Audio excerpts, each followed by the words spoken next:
Ama sa langit, pinupuri at pinasasalamatan kita sa maluwalhating tagumpay na napanalunan ni Kristo sa pamamagitan ng kanyang kamatayan, paglilibing at muling pagkabuhay, pagkasira sa kapangyarihan ni Satanas at kasalanan sa buhay, sa lahat ng nagtitiwala sa pangalan ni Jesus at nagpapalayas sa kanila ng kamatayan at impyerno magpakailanman.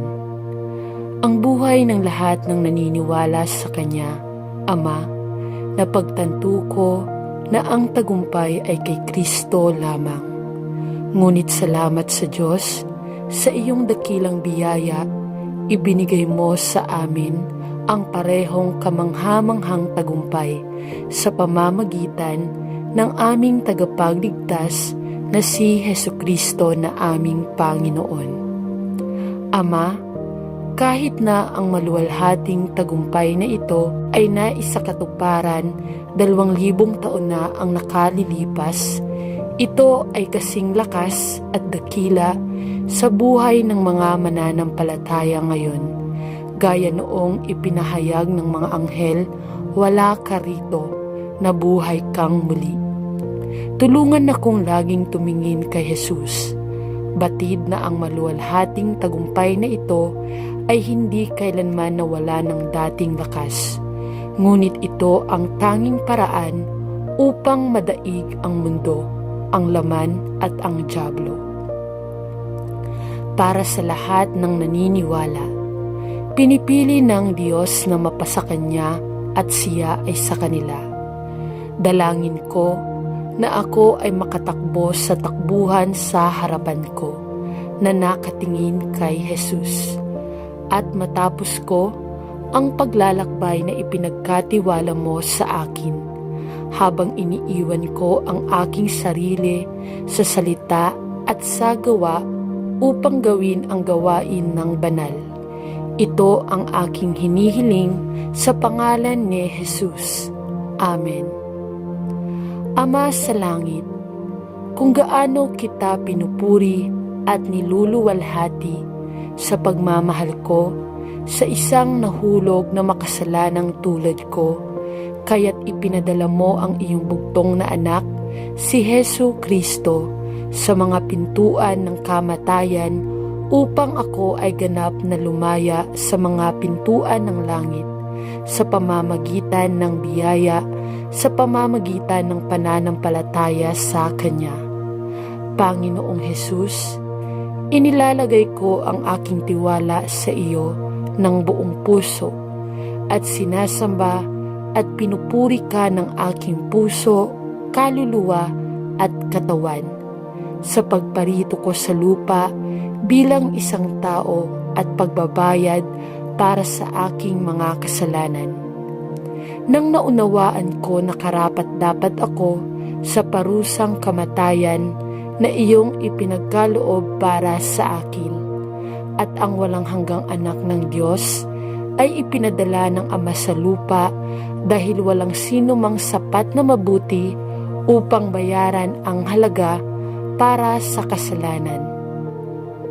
Panginoon, alam kong wala na akong magagawa para idagdag pa sa iyong natapos na gawain sa krus, ngunit idinadalangin ko na sa pamamagitan ng pananampalataya at kapangyarihan ng banal na Espiritu, maialay ko ang aking buhay sa isang buhay na handog at isang handog na pasasalamat sa Kanya.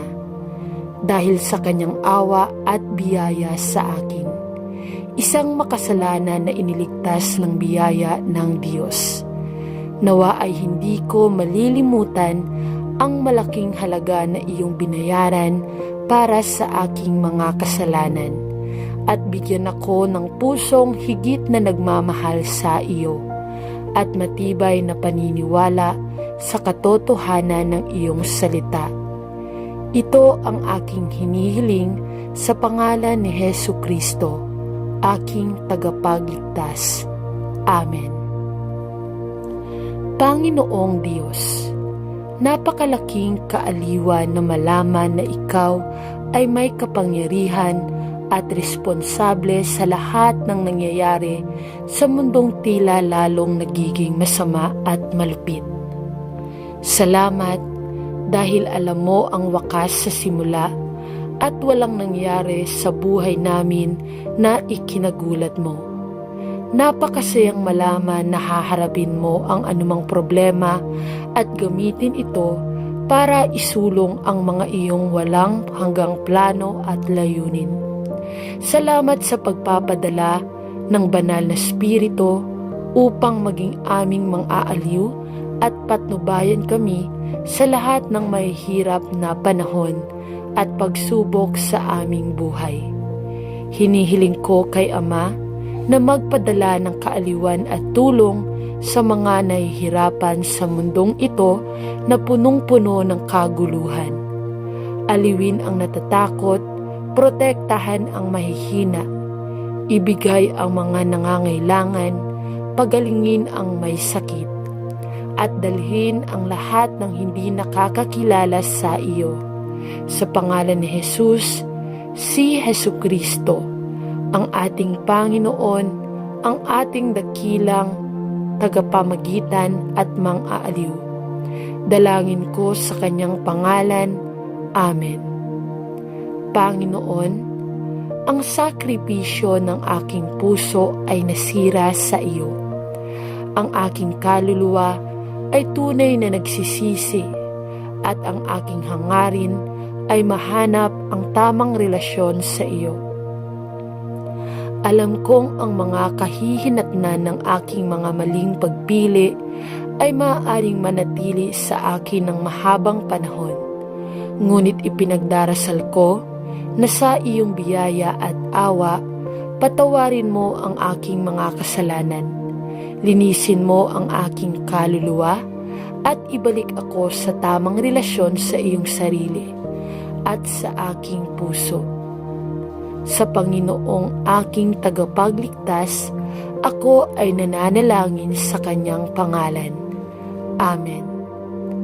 Panginoon, labis kitang pinupuri na si Jesus ay hindi lamang ang aking tagapagligtas na namatay sa krus upang tubusin ako mula sa walang hanggang pagkahiwalay sa iyo, at muling nabuhay sa ikatatlong araw upang ibahagi ang buhay sa iyo.